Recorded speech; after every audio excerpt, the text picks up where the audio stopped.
Aller en Chine pour remplir un conteneur. Alors, c'est une phrase que j'ai entendue des dizaines et des dizaines de fois. Moi-même, j'ai pensé de nombreuses fois me déplacer en Chine pour remplir des conteneurs. Et je vais t'expliquer la problématique à laquelle on doit faire face. Mais avant tout, générique.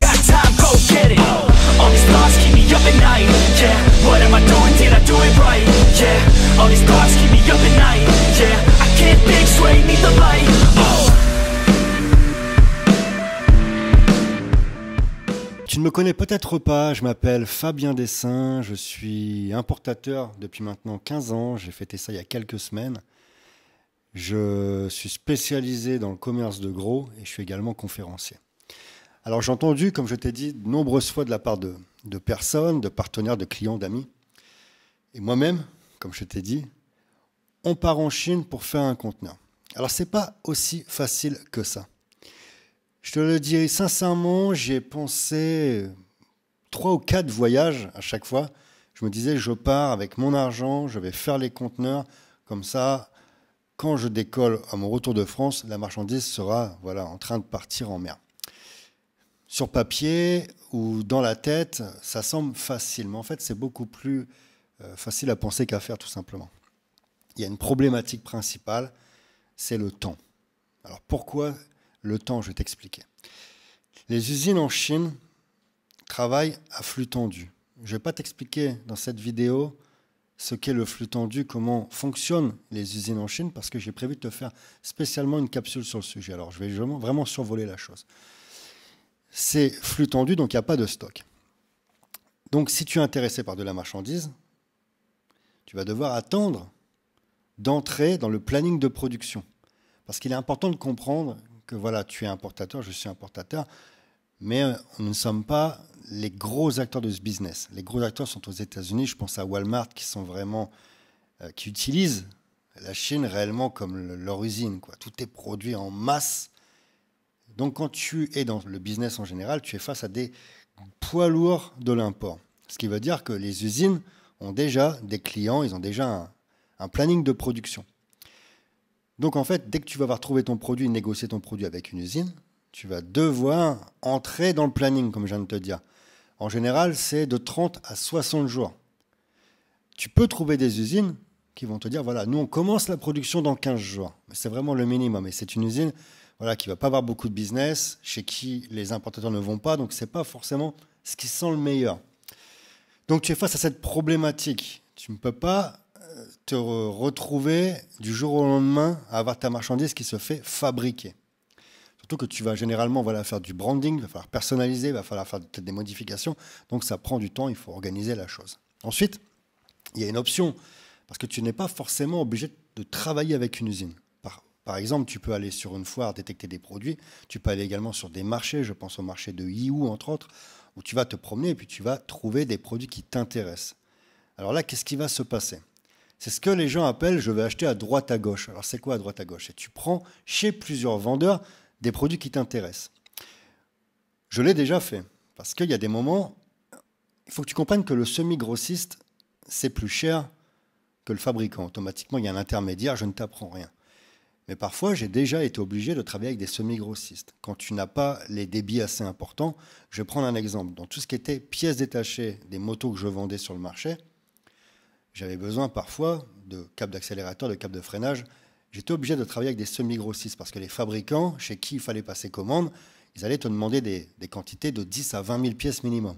Dans mon cas, j'étais plutôt entre 500 et 1000 pièces. Donc, je travaillais avec des semi-grossistes qui prenaient une petite marge, bien entendu, au passage, qui est logique, et qui me permettait d'avoir accès à ces pièces sans devoir passer des commandes de 10 ou 20 000 qui sont vraiment destinées normalement aux usines en général. Voilà comment fonctionne la Chine. Une fois que tu vas avoir sélectionné tes petits produits, il va falloir que tu les regroupes. Comment ça fonctionne ? Imaginons que tu ailles sur un marché, on va prendre le marché du textile par exemple. Tu te retrouves sur le marché du textile, tu te promènes et tu vas trouver chez un fournisseur des t-shirts intéressants, chez l'autre un pantalon.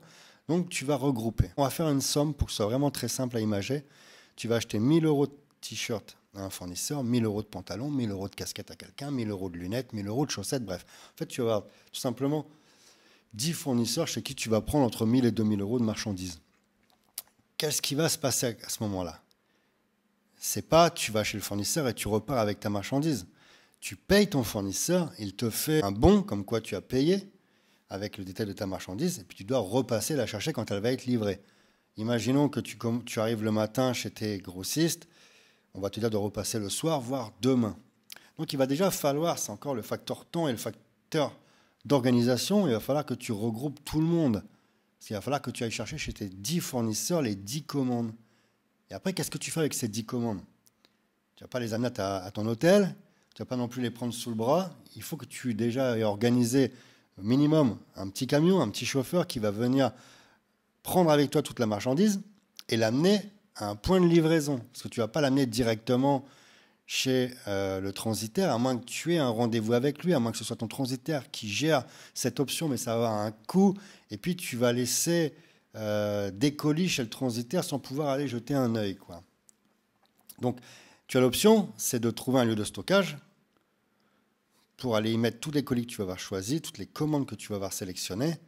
Et puis après, il faut organiser avec ton transitaire. Ou alors, tu vas t'arranger avec le fournisseur chez qui tu as passé la plus grosse commande pour dire, voilà, tu regroupes toutes les marchandises. Mais encore une fois, c'est une question d'organisation. Il va falloir que tu arrives à regrouper les commandes. C'est pas si cool que ça, en fait. Ou alors, tu as l'option d'un agent. C'est l'option la plus confortable. Pour ma part, bien sûr, moyennant finance. Comment ça se passe? Tu vas avoir un agent qui va lui-même aller récupérer l'ensemble des commandes que tu as passées, qui va les stocker soit dans son lieu de stockage, s'il a les structures pour... Ou alors, il va faire tout simplement valoir ses relations et il va les contacter pour savoir s'il peut aller déposer l'ensemble de ta commande chez eux. Il faut savoir qu'une commande, généralement, quand tu regroupes de la marchandise, ça va très vite. Même si ce n'est pas très cher, tu vas acheter 1 000 euros, 1 000 euros, 1 000 euros, bon, au final, tu en as quand même pour entre 10 et 20 000 euros. Donc, c'est vraiment le minimum, je dirais le minimum pour faire un conteneur 20 pieds, quand tu regroupes comme ça de la marchandise, tu es entre 20, on va dire, allez, 20 et 30 000 euros. Les petits produits, ça va très vite. L'option de l'agent, elle semble intéressante, elle semble souple, mais à qui vas-tu faire confiance? Est-ce que tu connais ton agent? Parce que si tu trouves un agent, par exemple, sur Internet, ou alors tu te promènes en Chine, tu vas en trouver des agents, des personnes qui vont arriver vers toi avec de grands sourires, qui vont te proposer d'organiser ton business, que ce soit sur Yiwu, sur Canton, etc. Mais là, tu fais confiance à des personnes que tu ne connais pas. Dans les affaires, je pense que c'est dangereux de laisser l'approximatif. Tu n'as pas le droit. C'est une faute importante, c'est une faute grave, une faute lourde.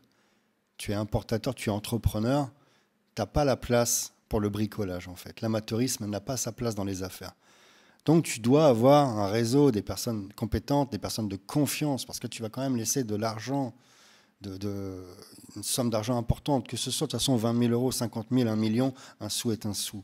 Donc tu ne peux pas t'amuser à prendre ce risque de te retrouver avec une arnaque ou une mauvaise qualité, parce qu'il faut savoir que dans le business, je ne t'apprends rien. Je ne suis pas ici pour te faire peur, je suis ici pour te mettre la réalité en face. Dans le business, c'est là où il y a les plus grosses, il n'y a pas d'autre terme, les plus grosses ordures, les plus grosses pourritures.